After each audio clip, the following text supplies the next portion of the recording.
Med Bauhaus kom en designskole til verden, som gjorde funktionalismen til en ideologi og skabte en institutionel form for moderne design.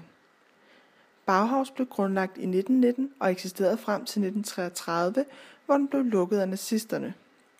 Skolens stifter var den østrigske avantgarde-arkitekt Walter Gropius, som med tilskud fra byen Weimar fik etableret en alternativ uddannelse for arkitekter og designere ved en sammenlægning af byens kunsthåndværksskole og kunstakademi.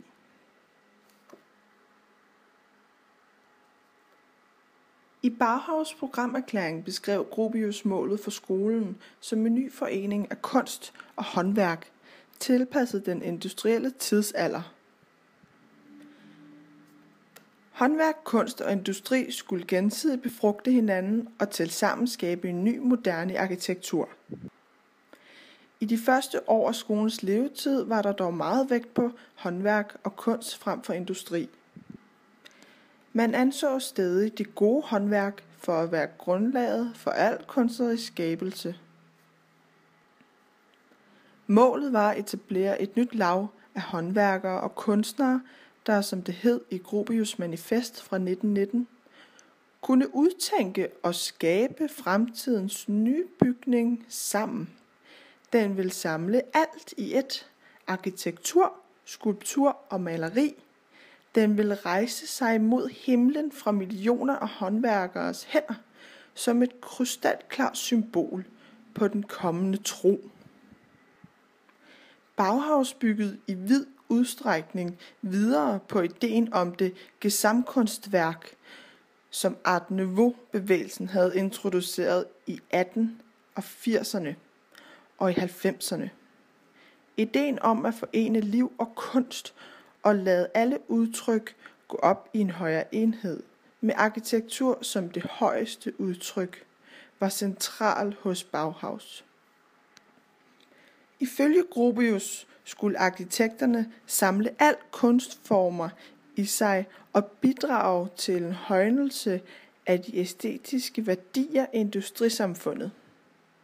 Ideen sås blandt andet afspejlet i Bauhaus' cirkelplan for undervisningsprogrammet fra 1922, hvor byggeriet udgør det inderste og højeste trin i uddannelsen. Med lærerstabens tilknytning til socialismen var det primært arbejderklassens boliger og livsmiljøer, som lå skolen på sinde. Bauhaus udmærkede sig ved en kunstpædagogik, der adskilte sig fra eksisterende kunstindustriskoler og akademier. Formålet var at give faglig kunnen og kunstnerisk indsigt, og derfor undervise både kunstnere, arkitekter, designere og håndværkere på skolen, og som bidrog på lige fod til udviklingen af undervisningsprogrammet. Den første del af uddannelsen var det såkaldte forkursus, tilrettelagt af den schweiziske maler og kunstpædagog Johannes Itten. Kurset, der varede 6 måneder, bestod primært i materiale, form og farvestudier, hvis formål var at give fornemmelsen for flere materialer og lære effekten af forskellige kombinationer af farver og former. I overensstemmelse med funktionalismens idealer var eksperimenterne baseret på geometriske grundformer: kuglen, keglen og cylinderen. Samtidig skulle eleverne gøre opmærksom på materialernes indflydelse på formens fremtræden og på betydningen af detaljen. En typisk opgave kunne bestå i at skabe kontrast mellem forskellige former og materialeeffekter. For eksempel kugle kvadrat, blød hård, ro glat. Tilsvarende bestod farvestudierne i kombination af farver ud fra Johannes Ittens farvelære, baseret på en 12-dels farvecirkel, hvorfra der kunne skabes harmoniske og kontrastfulde kombinationer.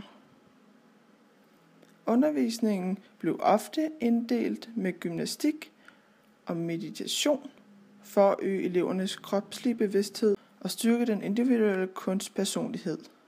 Som flere af skolens lærere var Itten inspireret af den religiøse filosofiske retning teosofien. der i en periode havde den østrigske filosof Rudolf Steiner som fortaler. Ligesom Rudolf Steiner mente i den, at menneskets væsen kunne gøres til genstand for udforskning gennem udvikling af oversanselige erkendelsesorganer. Igennem indsigt i den oversanselige verdens virkelighed kunne man føres til en dybere forståelse af den sanselige virkelighed. Johannes Ittens forkursus blev senere bearbejdet og videreudviklet af andre lærere, hvorfra de kendteste er den ungarske maler László Molynagyi, den russiske maler Vasili Kandinsky og den tysk-schweiziske maler Paul Klee, der alle var kendte avantgarde-kunstnere med fodfæste i konstruktivistisk og nonfigurativt formsprog.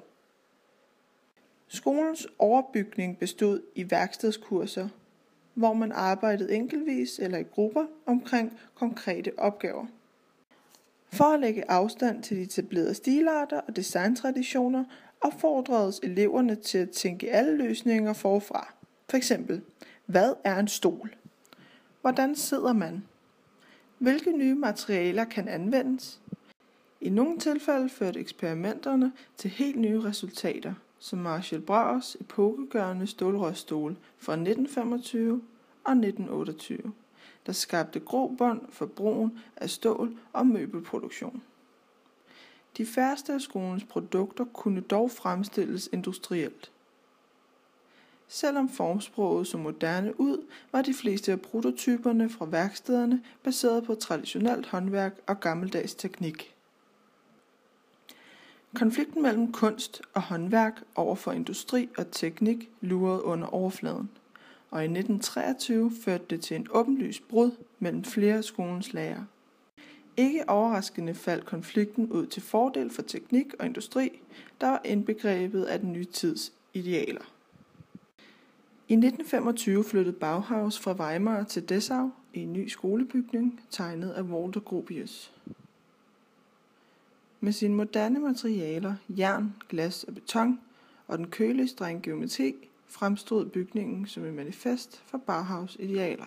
Samtidig markerede flytningen til Dessau et skift fra kunst og håndværk til industri.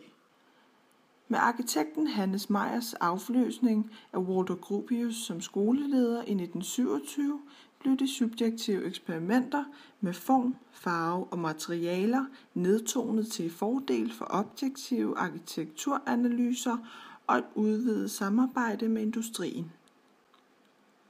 Hannes Meyer interesserede sig for de sociale aspekter af arkitekturen og for hvordan disse integreres med et industrielt fremstillet byggeri. En vigtig del af undervisningen var forstudier af de tekniske forudsætninger for produktion og behovsanalyser af de mennesker, man forestillede sig skulle bo i husene. Derved introducerede Meyer noget af det, som funktionalismen havde savnet. En oprigtig interesse for samspillet mellem brugere og deres omgivelser. Ifølge Meyer skulle bygningerne forenkles, men ikke forsimples, og oplevelsen af at bo i byggeriet skulle være bestemmende for dets konstruktion. Bauhaus' sidste fase varede frem til lukningen i 1933 på grund af beskyldninger mod Hannes Meyer for kommunistisk propaganda. I 1930 overtog arkitekten Ludwig Mies van der Rohe direktørposten.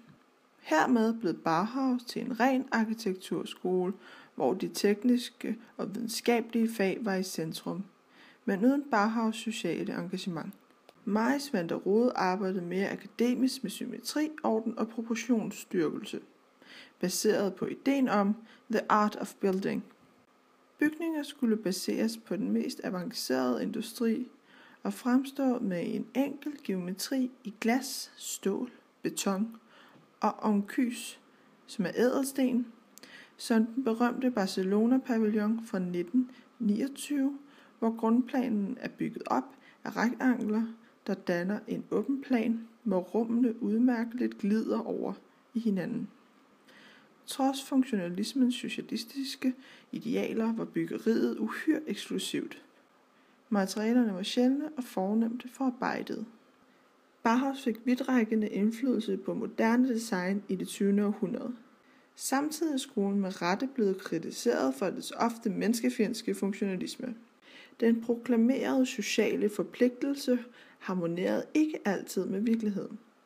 I bestræbelserne på at bryde med traditionen, når de nye produkter skulle formgives, kastede man ofte værdifuld viden bort. Mange af Bauhaus stole er enten ukomfortable eller næsten umulige at sidde i. At de efterlevede Le Corbusiers idé om sædemaskinen ændrede ikke ved, at stolene var svære at acceptere for den arbejderklasse, de var tiltænkt.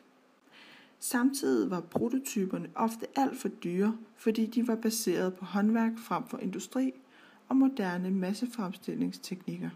Bauhaus forblev derfor gennem hele sin levetid elitær. I 1930'erne blev Bauhaus umulig at opretholde i det nazistiske Tyskland, og udviklingen af moderne design flyttede til USA, hvor mange af de europæiske arkitekter, blandt andet Mies van der Rohe og Walter Gropius, udfoldede sig, og hvor en livlig amerikansk industri skabte forudsætninger for et nyt moderne designklima.